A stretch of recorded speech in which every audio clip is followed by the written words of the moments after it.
Imagine being part of a team tasked with taking down the most wanted man on Earth, knowing that one wrong move could lead to disaster, and doing it all in just 40 minutes. Today, we're diving deep into one of the most daring operations in modern military history, the 2011 Navy SEAL raid that ended the decade-long manhunt for Osama bin Laden. This was no ordinary mission. We'll break down how SEAL Team 6 executed it in under an hour, share the inside scoop on the crucial details that shaped its success, and reveal some shocking surprises you probably haven't heard before. Stick around to see how precise planning, cutting-edge technology, and pure guts led to a mission that almost fell apart in the first 5 minutes, and why every single second counted.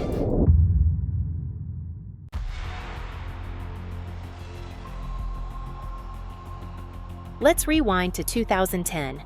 After nearly a decade of searching, U.S. intelligence finally caught a break. Bin Laden wasn't hiding in some remote cave as many thought.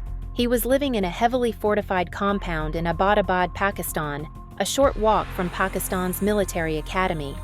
Just imagine that level of audacity, the world's most wanted man, practically hiding in plain sight. But here's the kicker: the CIA needed to be certain. No one was casually spotting bin Laden at a grocery store.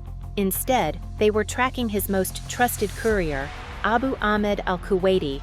This man was the golden thread connecting everything. By August 2010, intelligence believed they had the right location, but there was no direct visual confirmation. What did they have? Suspicious behavior, a compound without phone lines, no internet, and the occupants burned their trash. If that's not a red flag, I don't know what is.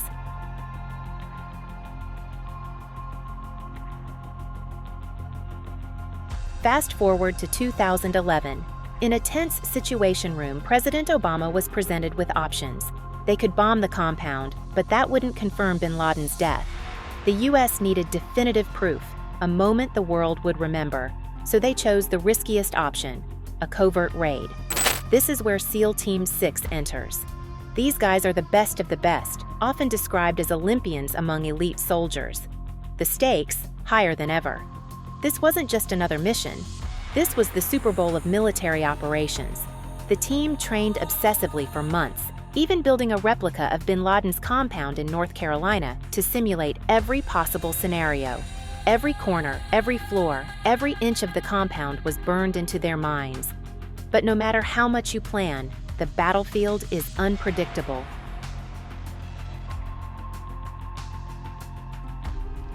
The night of May 1st, 2011, arrived.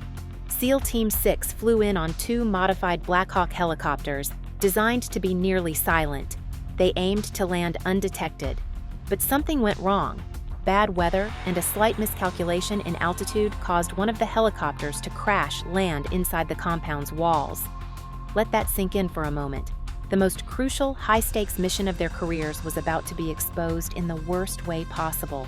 A deafening crash in enemy territory. A few seconds difference, and the entire mission could have been over.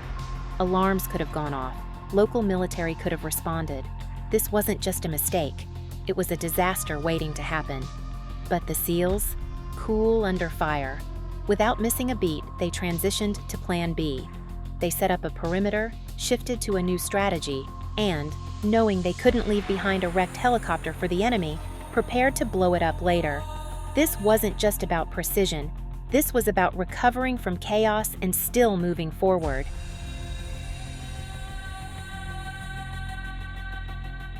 With the helicopter crash behind them, the SEALs split into 2 teams. One team secured the first floor, while the other team moved up to the 2nd and 3rd floors, where they believed bin Laden was hiding. What most people don't realize is how delicate this situation was. There were dozens of other people in the compound, women, children, and bin Laden's couriers. The SEALs had to act swiftly, neutralizing threats while ensuring innocent lives weren't lost.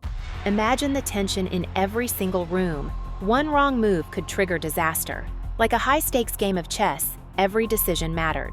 On their way up the stairs, they encountered one of bin Laden's sons, who didn't make it past the SEALs. When they finally reached the 3rd floor, they were face to face with the door that led to bin Laden's room. Years of intelligence gathering, strategizing, and training had come down to this very moment. The SEALs breached the door and found bin Laden standing in his bedroom. His wife tried to shield him, but SEAL Team 6 wasn't taking any chances. In the span of a few heart-pounding seconds, 2 shots were fired, one to the chest, one to the head. Just like that, the most wanted man in the world was dead. What's remarkable here is not just the outcome, but the precision of the execution. In the middle of a tense life-or-death situation, these soldiers remained calm, composed, and utterly professional. And their job wasn't over yet. They secured bin Laden's body and gathered crucial intelligence from the compound, knowing that every piece of information could help prevent future threats. With bin Laden's body in tow, the SEALs prepared to leave, but not before handling that crashed helicopter. They rigged it with explosives and blew it up, ensuring nothing valuable was left behind for enemies to study. Imagine the explosion lighting up the compound as the SEALs boarded their remaining Black Hawk, flying off into the night. The whole operation, start to finish, 40 minutes. Once they returned to Afghanistan, bin Laden's identity was confirmed using DNA from his sister. This was the proof the world needed. The raid wasn't just a military success, it was a symbolic victory, closing the chapter on a decade of global terror. Back in the US, President Obama and his team had been monitoring the raid in real time. After the SEALs safely left the compound, the world was finally let in on the secret. On May 1, 2011, President Obama delivered the news. "Tonight, I can report to the American people and to the world, the United States has conducted an operation that killed Osama bin Laden." The announcement sent shockwaves through the world. Outside the White House, crowds cheered and waved American flags. It was a moment of catharsis, nearly 10 years after the attacks of September 11th, bringing a sense of closure to a world that had been waiting for justice. Since that night, the story of SEAL Team 6 has become legendary, inspiring Hollywood films like Zero Dark 30 and fueling endless discussions. Of course, with every high-profile event comes a flood of myths and conspiracy theories. Some still claim that bin Laden wasn't killed, despite overwhelming evidence, including eyewitness accounts from the SEALs and DNA testing. What remains clear is that this operation will go down in history as one of the most daring, precise, and impactful missions ever executed. In just 40 minutes, SEAL Team 6 completed a mission that took over a decade to prepare for. It was a masterclass in precision, bravery, and adaptability, overcoming obstacles that could have easily derailed the operation. From tracking a courier across continents to narrowly avoiding disaster, the raid that took down bin Laden was a defining moment in modern history, and that's how the world's most wanted man was taken down in under an hour. But if you think that story was intense, wait until you hear about the Navy SEAL who fought off Somali pirates with a butter knife. Just kidding. Or am I?